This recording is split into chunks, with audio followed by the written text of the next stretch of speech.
problem we want to solve this week is as follows. We're given two sets of n numbers, a sub 1 to a sub n and b sub 1 to b sub n, where the a sub j are pairwise distinct. So, no two of the numbers a sub j or a sub k are the same. We're also given that no matter which of the n numbers a sub j we plug into this product here, we're going to get the same number, call it alpha. And we're asked to show that no matter which of the n numbers b sub k that we plug in here, we'll always get the same product, could be a different number, call it beta.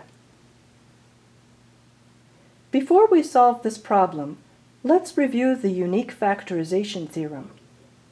It's a very useful theorem when dealing with polynomials, and it's very important for algebraists to understand how it works. One version of the unique factorization theorem is as follows.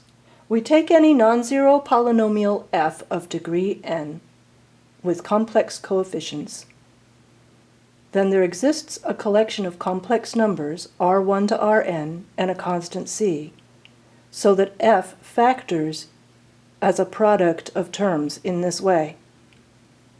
And this factorization is unique up to the order in which the numbers r1 to rn are written. This is just one version of the theorem. The unique factorization theorem is actually more general than this, and it applies to polynomials whose coefficients belong to any given field. In this case, the coefficients of f belong to the field of complex numbers, but the coefficients of f could belong to the field of rational numbers or the field of real numbers, to name just a few examples. If I expressed this theorem in terms of the field of real numbers, this factorization here would have to include quadratic terms as well as linear terms like these. So working within the field of complex numbers is nice because those quadratic terms can always be factored into linear terms like this. In some sense, working with the complex field gives us the nicest, simplest factorization. Although to say the factorization is simple does not necessarily mean that calculating this factorization is easy. Now the problem of the week is posed in terms of real numbers, but since the field of real numbers is a subset of the complex numbers, this theorem applies equally well to polynomials with real coefficients.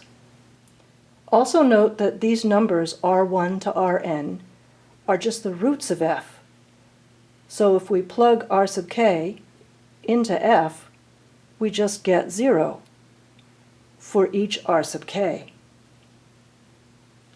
Note that some or all of these roots could be repeated, but there are always n of them to match the degree of the polynomial. Also note that some or all of these roots could be real. If we think about it, we've seen this kind of unique factorization theorem before. The unique factorization of polynomials is analogous to the unique factorization of integers into primes. Within the field of complex numbers, we can think of these linear polynomials as the prime building blocks from which all polynomials are formed. Let's take a look at some examples demonstrating how this theorem works. So let's look at some familiar examples of the unique factorization theorem. For my first example, I have the polynomial 2x squared minus 18, and I can see that if I factor the 2 out, I have a difference of squares, so that f factors into 2 times x minus 3 times x plus 3, so that the roots for f are 3 and minus 3. And indeed, when I plug in 3 or minus 3 into the function f, we do get 0. We can see from this kind of example that if the roots of f are all real, then when this multiplies back together, the coefficients of f will all be real. But the converse of that is not true, as we'll see in the next example. So for example 2, I have a new polynomial, which I got from the first example by just changing this negative sign to a plus. And my new polynomial doesn't have any real roots, because there's no real number that when I square it and add 9, I get 0. What to do? In this case, the roots of f are complex, and when I plug in 3i or minus 3i into f, then I see that I get 0, because 3i squared is negative 9. And so this becomes minus 18 plus 18, which is 0. And similarly, if I square negative 3i, I also get minus 9. And 2 times minus 9 plus 18 is 0. And so the unique factorization for this polynomial is we take the leading coefficient 2 and write that down, and then we write down x minus one root, and then we write down x minus the other root for each of the two roots, 3i and minus 3i. Try it and see. If you multiply this back together, you will get what we started with, which is 2x squared plus 18. And this shows that just because the coefficients of my polynomial are real, as we know, the roots of my polynomial do not have to be real. However, it does mean that the complex roots are guaranteed to come in conjugate pairs. So because the coefficients were real, my two complex roots, 3i and minus 3i, are complex conjugates of each other. For my third example, let's consider the polynomial with complex coefficients. 1 is the coefficient of x squared, 1 minus I is the coefficient of x, and minus I is the constant term. Now, if I did not know what the roots are, I know that because this is of degree 2, there must be two roots. Both roots could be the same. It just so happens I made this example simple enough that we can check that the two roots are I and minus 1. So if I plug in I into f, I get 0, and if I plug in negative 1 into f, I get 0. And so the unique factorization of f goes like this. We write down the leading coefficient, which is 1, and then we write x minus the root times x minus the other root, where the roots are I and minus 1. You can check that. If I multiply this out, I get x squared plus x minus ix minus I, which is the same as the polynomial we started with. This is a nice example because it shows that if the coefficients of f are not real, then the complex roots don't have to come in conjugate pairs. So for instance, I is a root of f here, but its conjugate minus I is not a root. We can try that and see. What happens if we plug in minus I into f instead? Will we get 0? Let's just try. So f at minus I would be minus I squared plus 1 minus I times minus I minus I. And so I'm getting the square of minus I is minus 1. And I have to multiply negative I across this difference here, so this becomes 1 times minus I, which is minus I, and then plus I squared, which is minus 1. And then finally we have this last term, minus I. And so we're getting f evaluated at minus I, and the terms don't cancel. I'm getting the complex number minus 2 minus 2i once I collect all my terms together. And this is not 0. So while I is a root for f in this example, negative I is not a root for f. Let's look at 2 more examples to make sure we really understand how the unique factorization theorem works. In the 4th example, I'm considering the polynomial x to the 4th minus x cubed minus 11x squared plus 9x plus 18. Now, in general, calculating the roots is a hard job, but I just made up this example so that the roots are easy. And it turns out that if I plug in 3, minus 3, 2, or minus 1 into f, then I get 0. So this is an example of a polynomial of degree 4, which has 4 distinct roots: 3, minus 3, 2, and minus 1. And so the unique factorization theorem says that I can factor f by taking the leading coefficient, which for simplicity is 1 in this case, and then writing down the product of the factors x minus r, where r is a root. And I have one of those terms for each of the 4 roots: x minus 3, x minus the root minus 3, x minus the root 2, and x minus the root minus 1.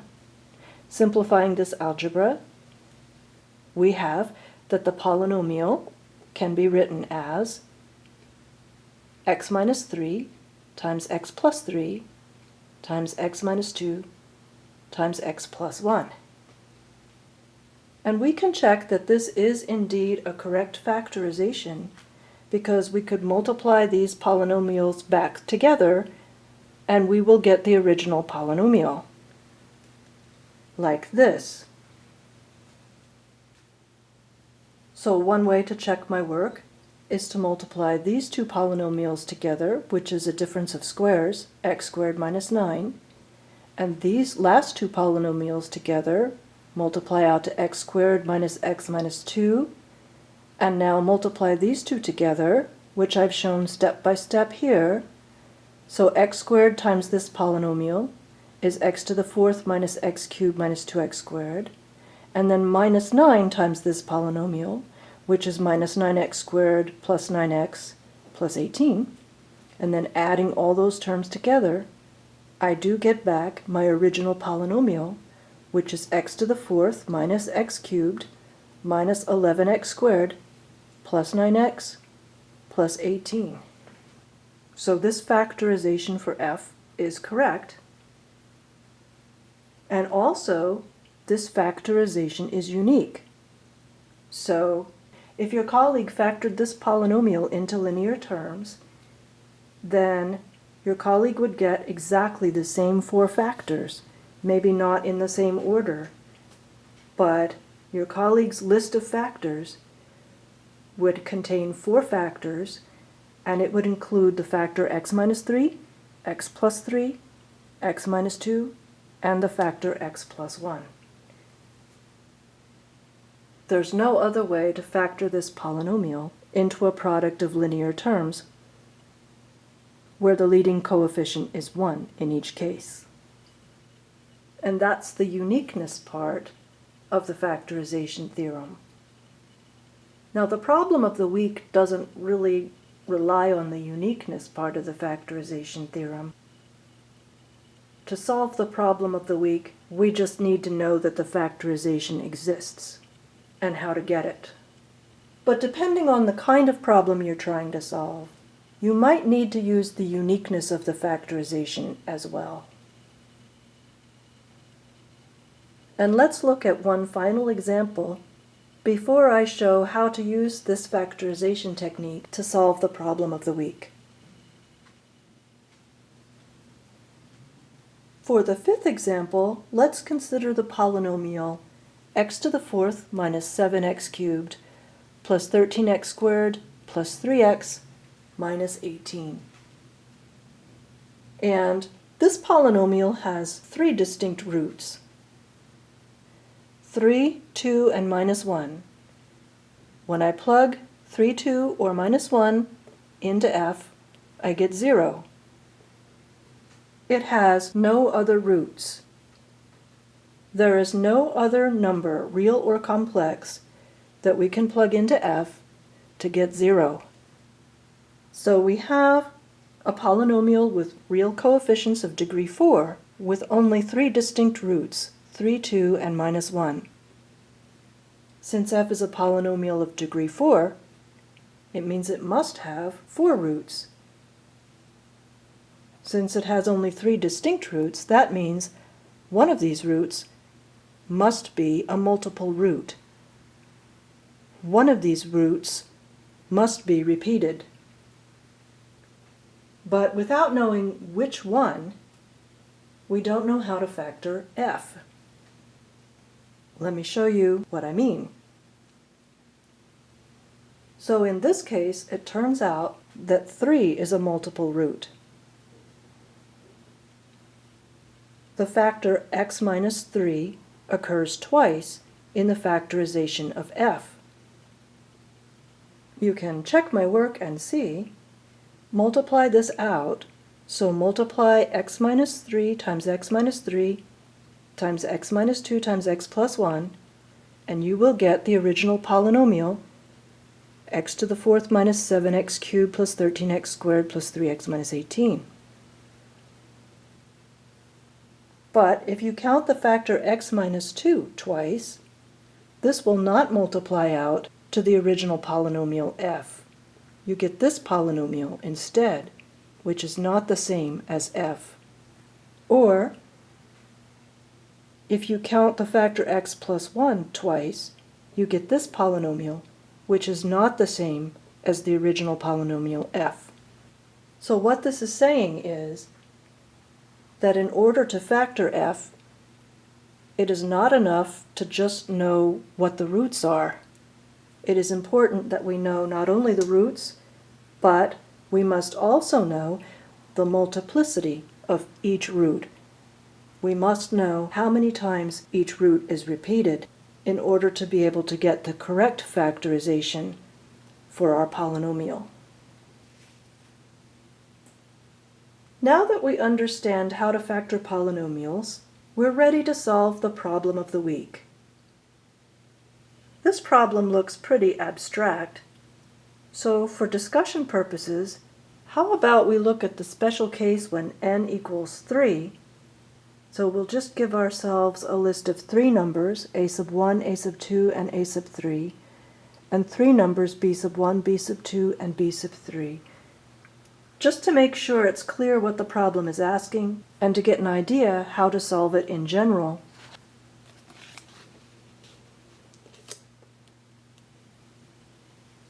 So in the special case when n equals 3, we would have just three pairwise distinct numbers, a sub 1, a sub 2, a sub 3.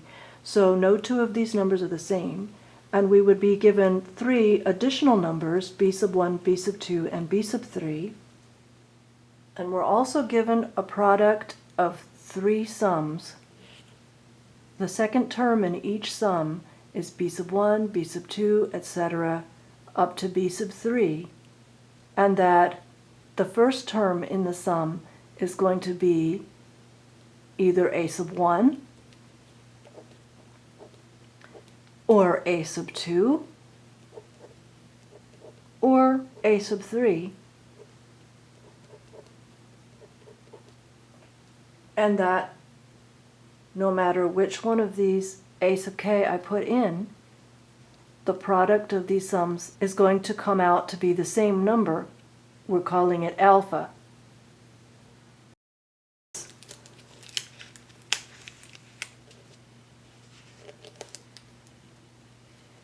And what the problem asks us to show is that when we put a sub 1, a sub 2, and a sub 3 as the first term in each sum, and then plug in either b sub 1 or b sub 2 or b sub 3, then this product is supposed to come out to be the same number every time. Maybe a different number from alpha, so they call it beta. So if we're given these conditions, and if we know that these products are all the same, then we need to show that these products are all the same.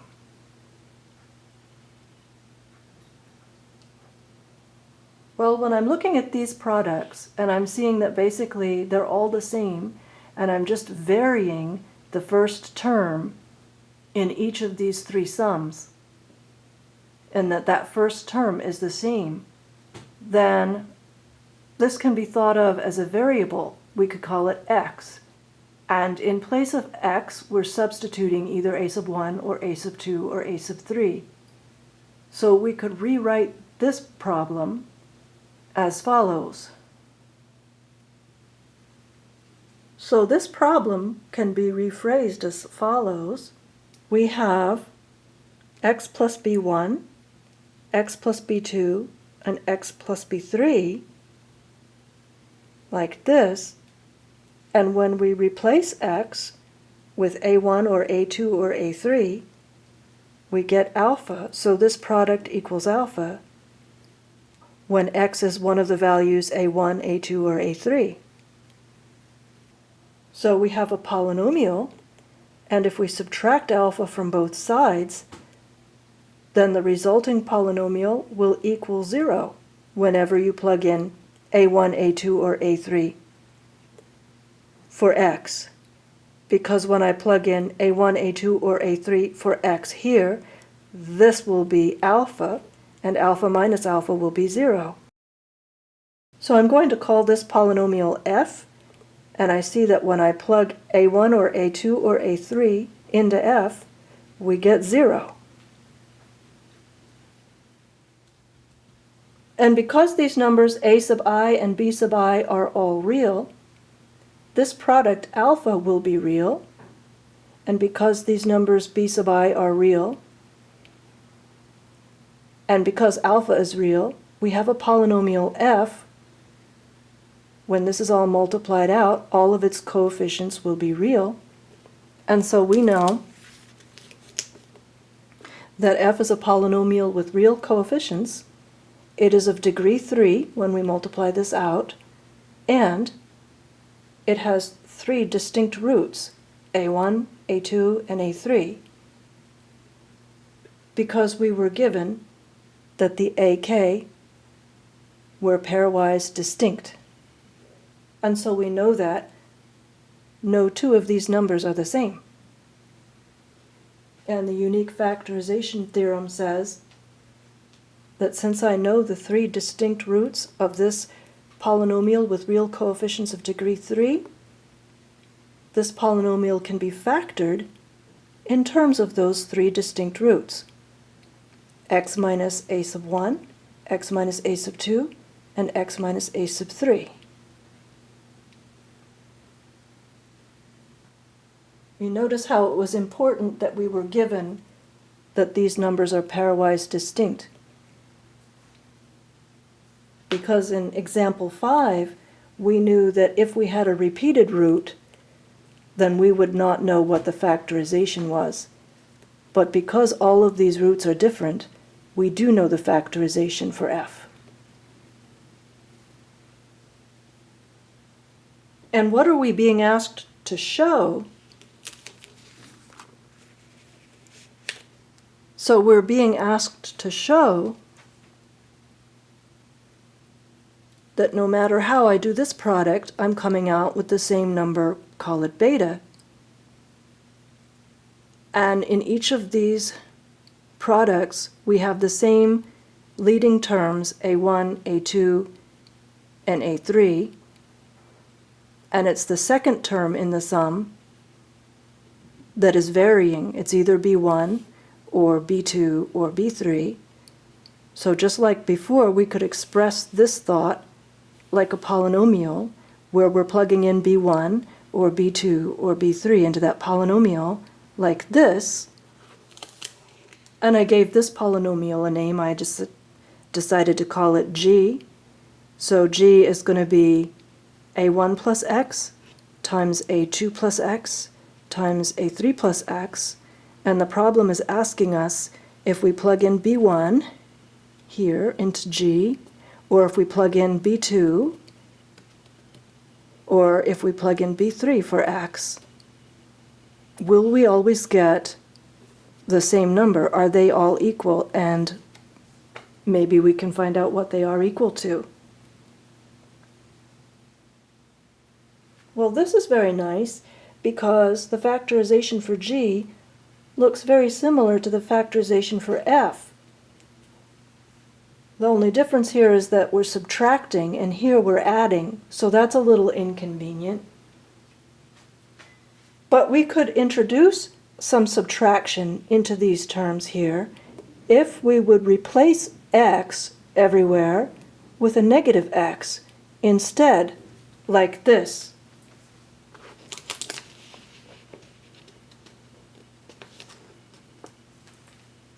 So G evaluated at minus x is A1 minus x times A2 minus x times A3 minus x. Now that's not quite the same as F, but it's almost the same, isn't it?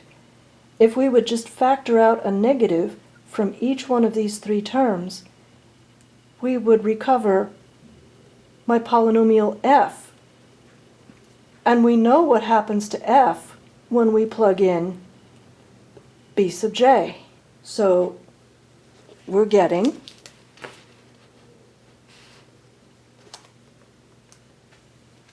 factoring out the minus 1 from each of these three terms gives us a minus 1 cubed times x minus a1 times x minus a2 times x minus a3, but this part is just F. So G evaluated at minus x is minus 1 cubed times the polynomial f at x. And so we could calculate the values of G at b sub 1 or b sub 2 or b sub 3 using this expression here. If I want G at b sub 1 is the same as the negative of negative b sub 1. So if I replace x in this expression here with negative b sub 1, then we will get negative 1 cubed times f at negative b sub 1 right here.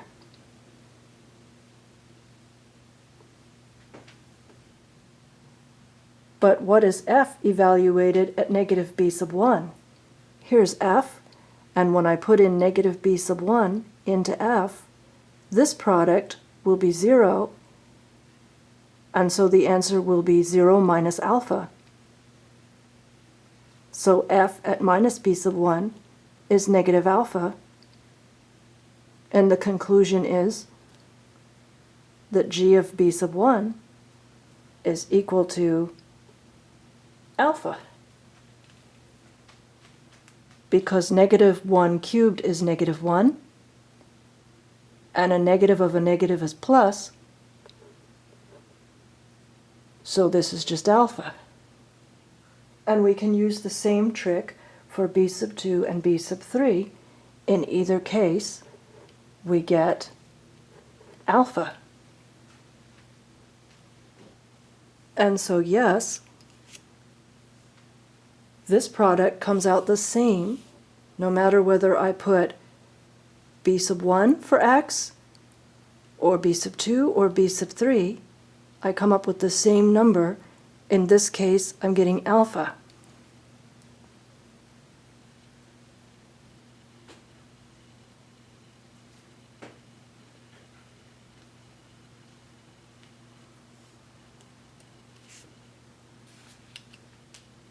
We can also see that if G were made up of a product of an even number of factors, then when we factored out the minus 1 from each of these terms, we would have minus 1 to an even number, which is plus 1, and g at minus x would just be f, and there would be no negative in front of these terms here, and so the resulting values would be negative alpha.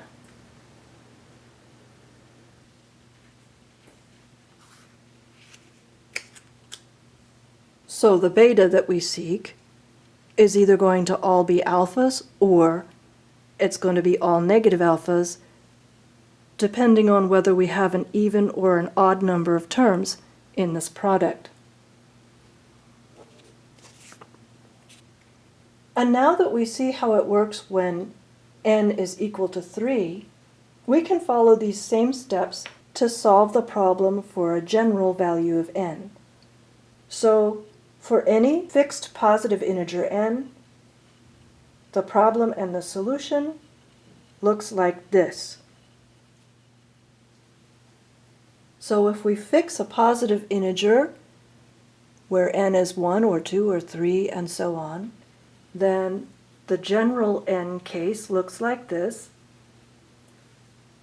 We're given n pairwise distinct numbers, a sub 1 to a sub n. We're given n additional numbers, b sub 1 to b sub n, and we know that no matter what we plug in, no matter which a sub j we plug in into this product here, where the second term is b sub 1, b sub 2, etc. to b sub n, then this product comes out the same. It's alpha every time. So this suggests that we call this x. So we're getting x plus b sub 1 times x plus b sub 2 and so on, all the way up to x plus b sub n. So we know that this polynomial has a value of alpha whenever we replace x with a sub 1 or a sub 2 or a sub 3 and so on. And so again, we know that when we subtract alpha from both sides, we create a new polynomial that when we replace x with a sub 1 or with a sub 2 and so on, we're going to get 0.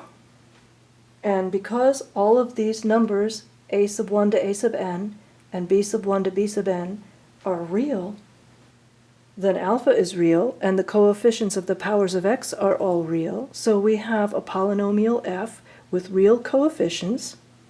It's of degree n, and it has n pairwise distinct roots. And so we know how to factor. So f can be factored in terms of its n pairwise distinct roots, like this. And we're being asked, okay, what about the value of this product whenever I plug in b sub k for the second term in the sum in each one of these sums? So this becomes our new variable, like this.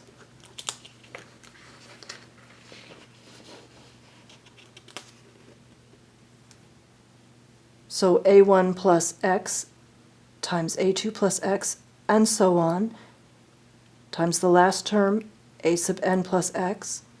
And we're being asked, what's the value of the polynomial g when we replace x with b sub 1 or b sub 2 and so on, any value of b sub k.